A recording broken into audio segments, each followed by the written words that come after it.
This video is going to work through problem 1 through 4 for exam, the 2018 exam 2. Okay, so you're shown this data about a walk-in clinic, and then you're asked a series of problems. So let's just look at this data real quick. We're given the number of visits. We're told that for this number of visits, 14,000 visits, they've earned $980,000. And then down here, we're told that all the costs are fixed except for medical supplies. So that means that our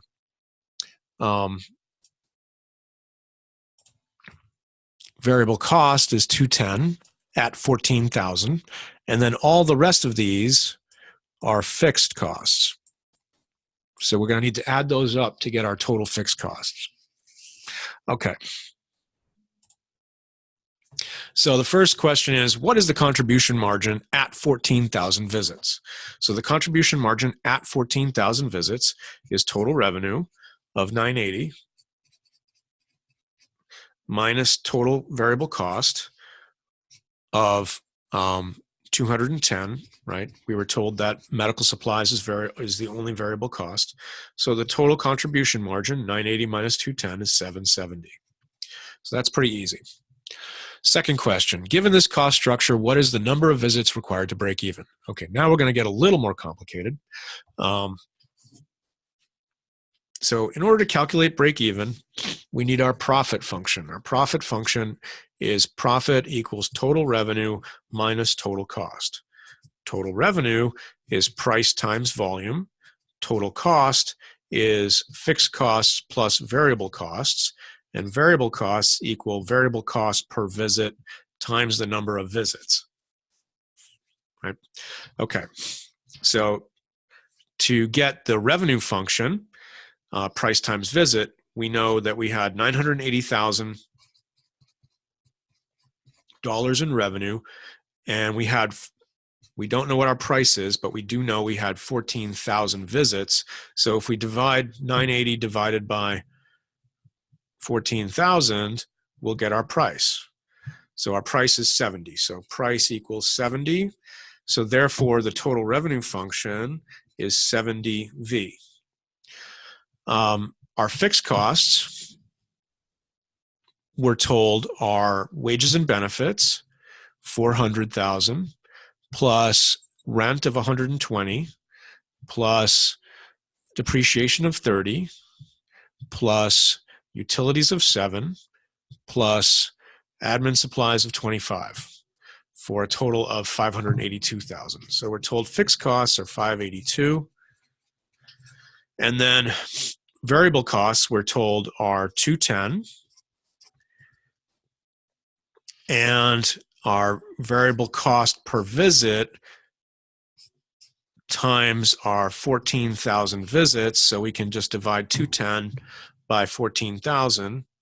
10 divided by 14,000 gives us a variable cost per visit of 15.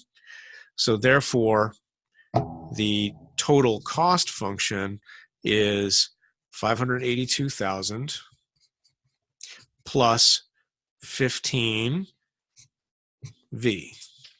right? So the profit function then is 70V, right, the total revenue, minus 582,000 plus 15V. We can simplify this by distributing the negative, so 70V minus 582,000 minus 15V, and then consolidate like terms. So 70V minus 15V is 55V minus 582. So we get profit equals 55V minus 582. So now we have our profit function. So how do we get break even? Well, break even is simply setting profit equal to 0. So 0 equals 55V minus 582,000. Add 582 to both sides, we get 55V equals 582,000. So then V is simply 582 divided by 55. Or 10,582. Now, so that is part 3.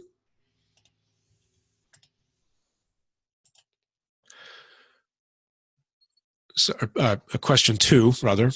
Question 3 says, draw the CVP analysis. Okay. So you're given a blank table that looks like, or a blank graph that looks like this.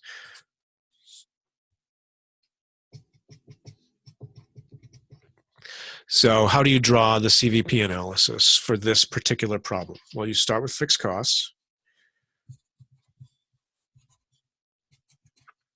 You add, in order to get total costs, you add variable costs, right? That's total cost. Variable cost is the gap between the two, right?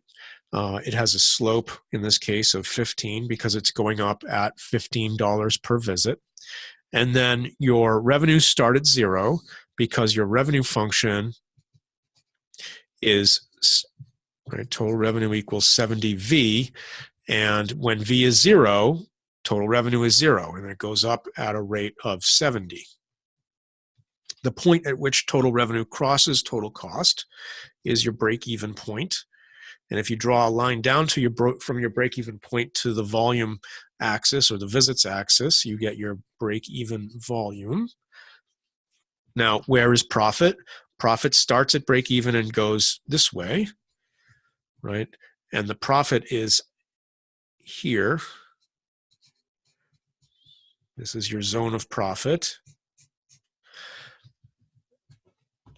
So that any dollar, any volume to the right of the break-even volume, the total revenue line is going to be above the total cost line. So the gap, right? We draw a line up from the number of visits to the total cost line, and then anything above between total revenue and total cost is profit. Loss is over here. Y to the left of the break-even is loss. Why? Because the total cost line is higher than total revenue line. So for any of these volumes, total cost is actually greater than total revenue. I think that covers everything. I said revenue, fixed cost, variable cost, where the break-even point is, where the break-even volume is, and then zone of profit. Okay, so that's good. And you could label this 10,000. What did we say? 10,582 if you'd like. That's good. Okay, now part 4, question 4 says an HMO offers to add you to their network. You calculate you would get an additional 1,000 visits. So this is a situation where you're already doing 14,000 visits and they're offering to give you an additional 1,000 visits. However, the HMO only wants to pay you $50 per visit. So you'd go from a total revenue function of 70V to a total revenue function of 50V for the additional 1,000 visits. So you'd still have 14,000 visits at 70, and then you'd have 1,000 new visits at 50. So let's say your operating right here is 14,000 visits. Basically what they're saying is now they're going to pay you $50 per visit. So you have a kink in your line, right, where you're getting a lower revenue per visit. So should you take this? Well, the answer is actually relatively simple. You want to think about your contribution margin per visit. Is your contribution margin per visit greater than 0? Right? In this case, your contribution margin per visit is going to be your revenue per visit, which is 50, minus your variable cost per visit, which is 15. So your contribution margin per visit is going to be 35. What that means is you're going to earn $35 of contribution toward fixed costs and towards profit being a kind of fixed cost. You're going to earn $35 for every additional visit that you do. This is a good thing. You should take this because your contribution margin is greater than 0. Now, looking at this in a little more detail, we had Revenues at 14,000 visits, we had revenues of 980. So all you would need to tell me is contribution margin is 35. That's greater than 0. We're good to go. Explaining why, though. We had 980, 210 in variable costs. And if you get this, you can stop here. Gives us our total contribution margin of 770. We had fixed costs of 582. For profit at 14,000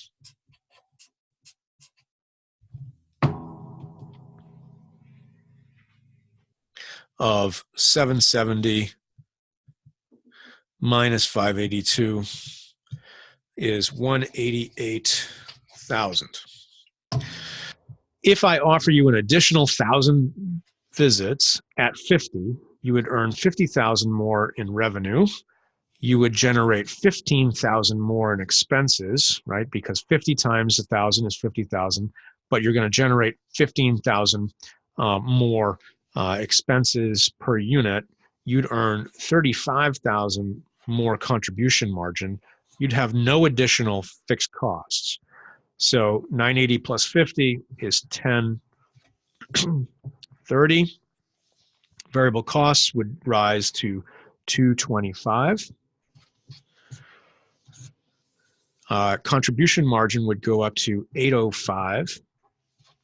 Fixed costs would still be 582. And so our new profit would be 805 minus 582,